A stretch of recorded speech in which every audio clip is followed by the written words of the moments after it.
Morning friends, আজকে বানাচ্ছি ডালের বড়া। যে গরমটা পড়েছে আজকে পাতলা করে ডাল করে নিয়েছি আগে। এখন বড়াটা করব, ডালের বড়া। ডালগুলো আগে ভিজিয়ে রেখেছি, এখন মিক্সচার গ্রাইন্ডারে দিয়ে দেবো। দিয়ে দিয়েছি, এখন এটাকে পেস্ট করে নেব।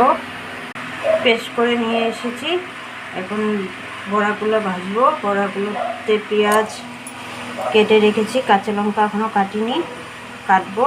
লঙ্কাটা কুচি কুচি করে কেটে নিয়েছি, এখন দিয়ে দেবো। লবণটা দিয়ে দেবো আধা চামচের মতন।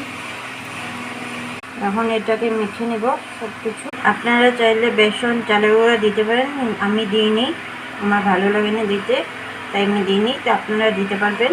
তেলটা গরম হয়ে গেছে, এখন বড়াগুলো ছেড়ে দেবো।